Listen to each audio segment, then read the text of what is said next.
Faith without works is dead. Manifestation of consciousness. Manifestation of consciousness. So in the book of James, chapter 2, I love that James guy. Did I tell you about him? That James guy, he's an amazing guy. Have you met him? Oh my God, you just got this guy. He's just an amazing person. It says, faith without works is dead. Not weak, dead.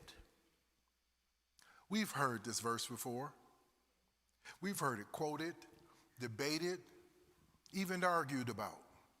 Faith versus works. Belief versus behavior.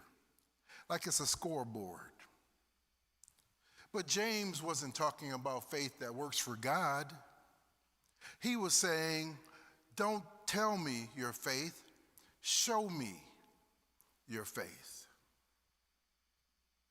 He was saying, stop treating belief like a noun. It's a verb. He wasn't starting a fight, he was sounding an alarm. He was saying, you can't keep talking about power and never turn the switch on.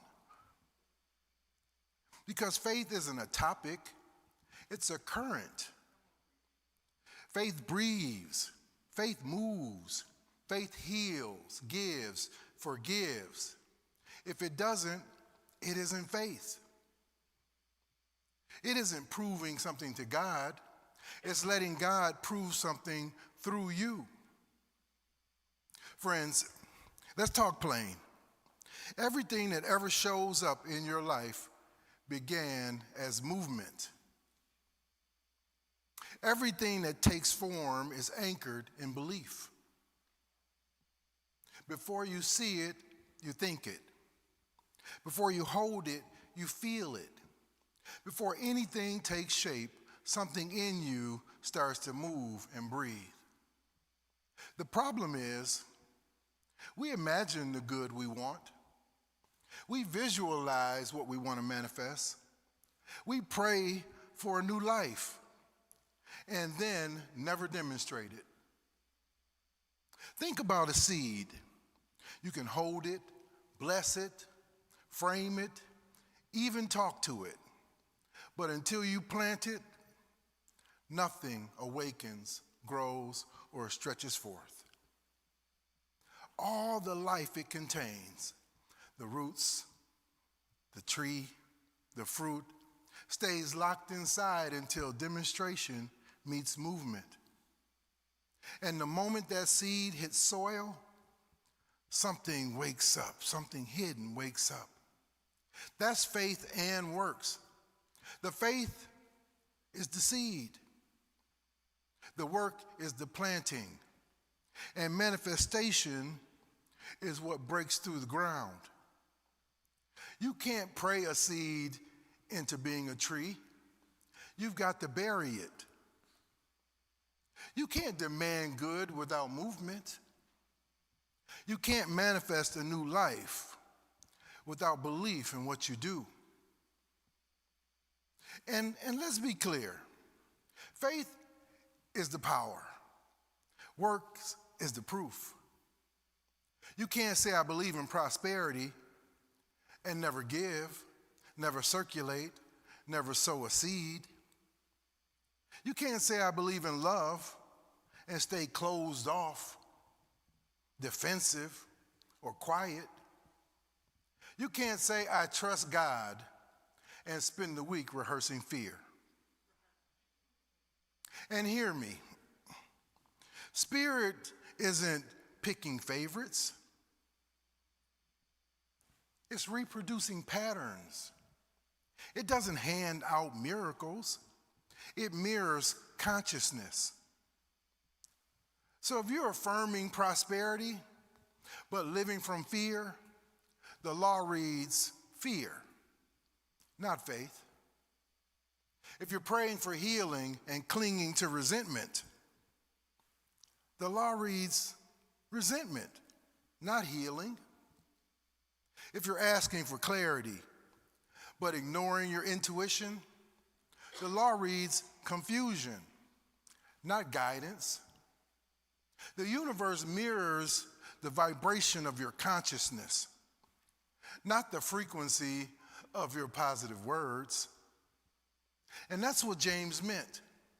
Faith without works is dead, isn't punishment.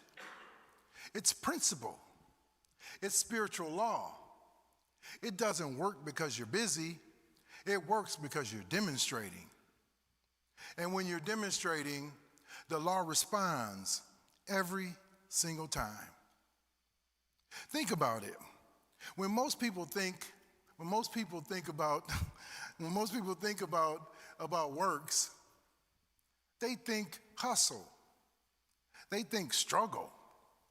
They think if I can just grind hard enough, maybe God will bless it. But that's not faith.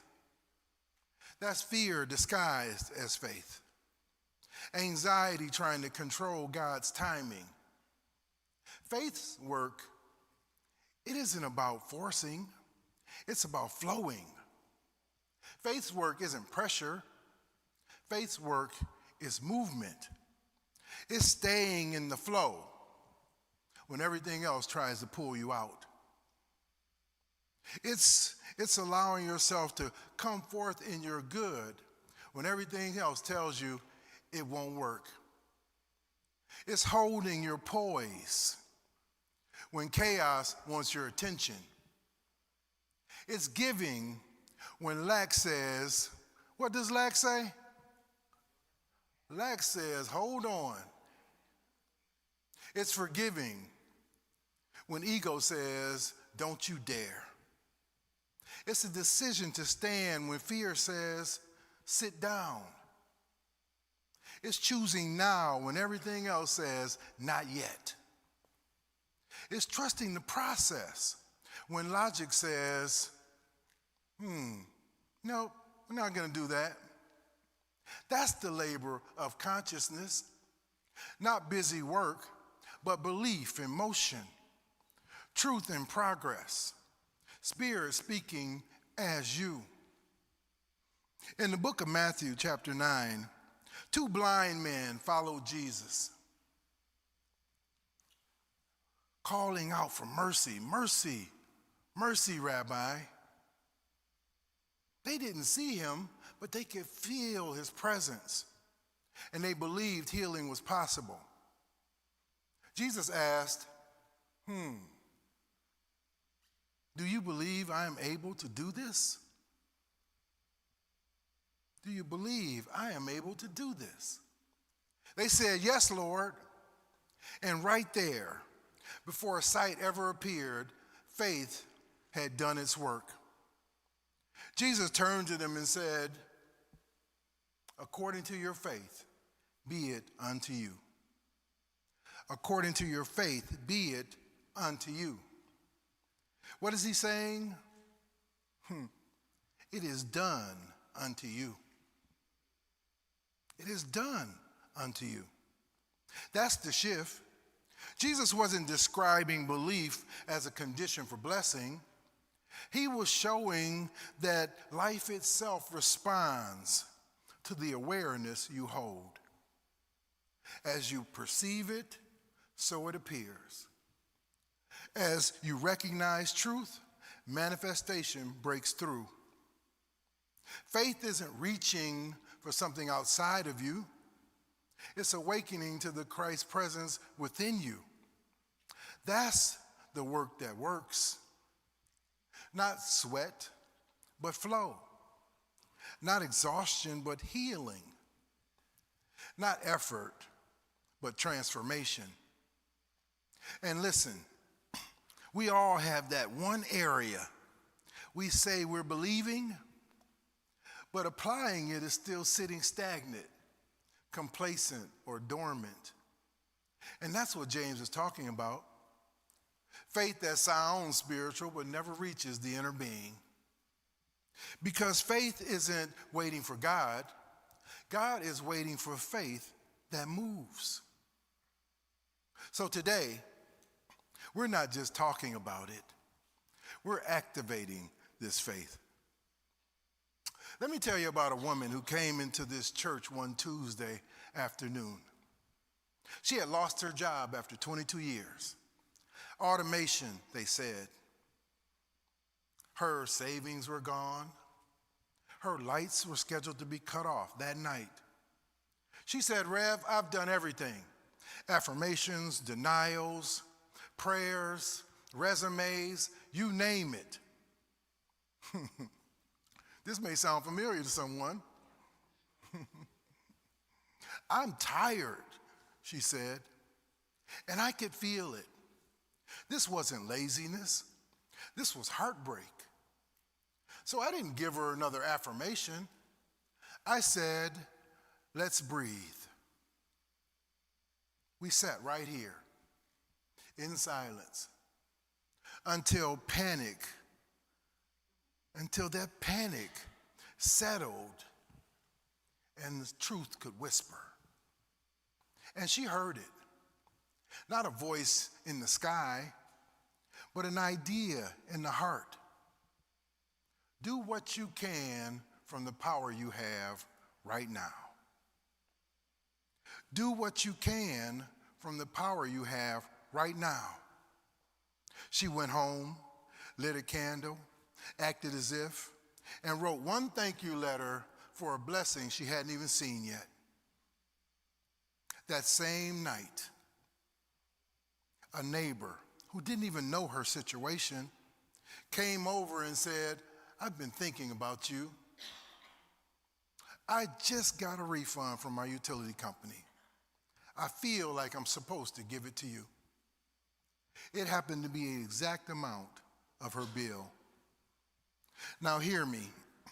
The miracle wasn't in the money. The miracle was in the movement. The shift from despair to gratitude.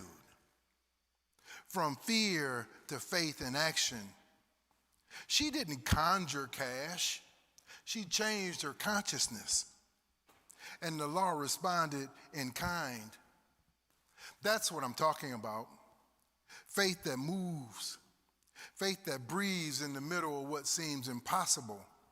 Faith that says, even if I can't fix it, I can still choose peace, and peace will make a way.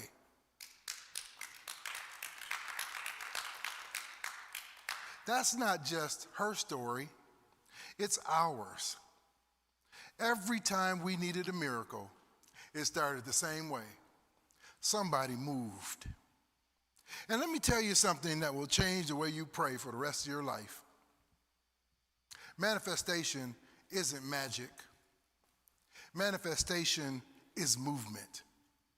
It's not God doing a new thing. It's God revealing a true thing.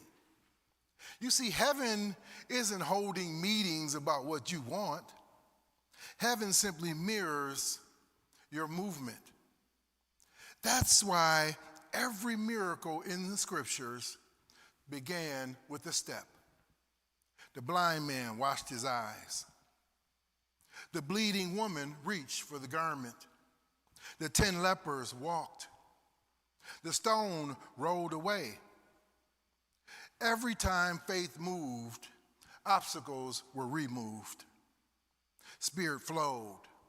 Healing followed. Peace arrived. And manifestation showed up. And let me say this to you. If you're still waiting for the sign, here it is. If you're still waiting for the signal, this is it.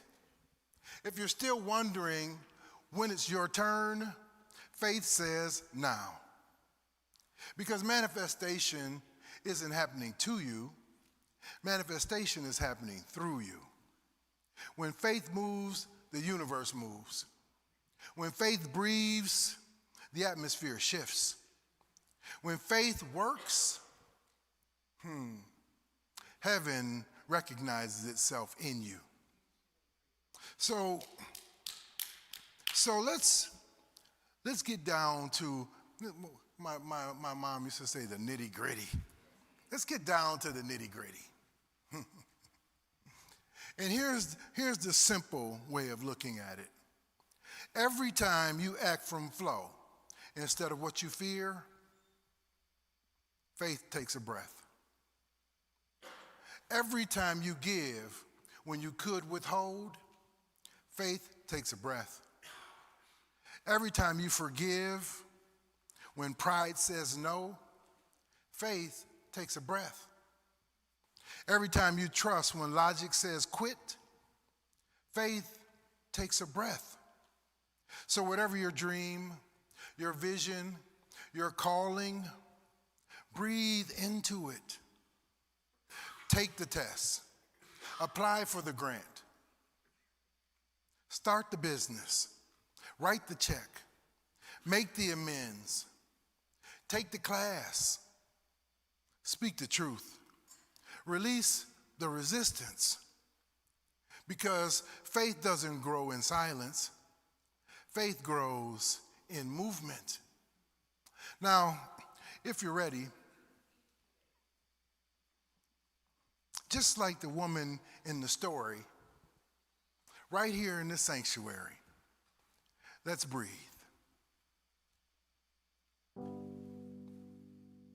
Just taking a few deep breaths all the way down. In and out. This is the work, not the doing, the being. Becoming still enough to feel what's moving through you.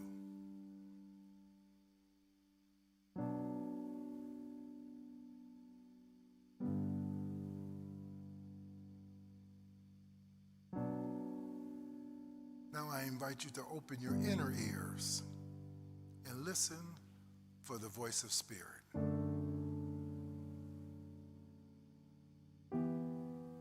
Drop out of your head and move into your heart.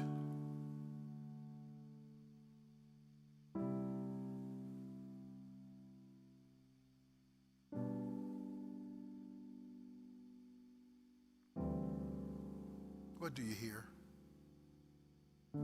Gratitude? Peace? Love? Forgiveness? Faith says, do what you can from the power you have right now. Do what you can from the power you have right now. That's it. Something shifts the moment you choose to change your consciousness. Now repeat after me. My faith moves because I move. My faith moves because I move. My faith moves because I move. Breathe.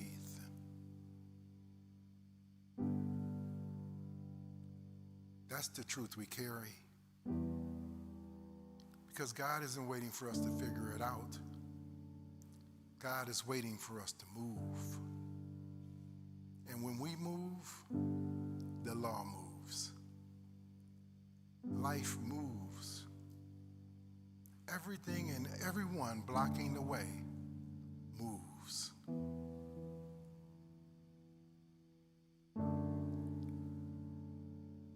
Faith is alive. Faith is at work. Faith is breathing as you now. So let's take one last deep breath all the way down.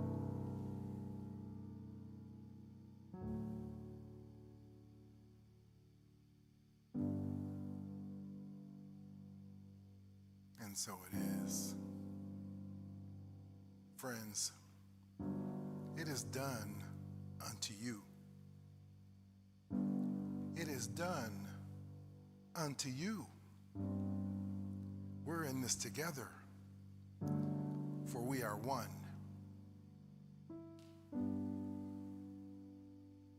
So gently turn to someone near you. Tell them, it is done unto you. It is done unto you. Look around. Find one more person. Tell them, it is done unto you. It is done unto you. Yes. In this moment, in this space, in this sanctuary, it is done unto you. Thank you all, and God bless you.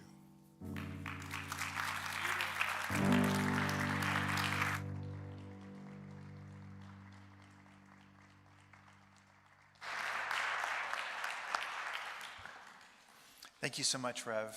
We are indeed blessed to have the wisdom of another James guy every Sunday at 11:30. So now let's welcome back Brandis and the Peter Polzak Quartet.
Brandis, everyone. Let's give her another hand. Be the Prozac Quartet. Yes. So we've come to that time in our service where we open our hearts to give, where we come forth in our faith and allow ourselves to be prosperous and thriving in abundance. So I'm going to ask you to take out your tithes, your gifts, your offering. And as you prepare it, I want you to send energy from your heart into that gift. Send the gift of love along with it. And if you're joining us online, get into this prosperity moment of giving and receiving. Allow yourself to be moved by Spirit in abundance. And now, if you're ready, we are going to say our offertory blessing with energy. Wait a minute. That was not energy this time. Oh, let's see. Let's see how we can do this. We're going to say our offertory blessing today with energy. Thank you. Divine love, richly flowing through me, blesses and multiplies all that I am, all that I have, all that I give, and all that I receive. I am grateful for the blessings of this day. I am grateful for the blessings on the way. And so it is.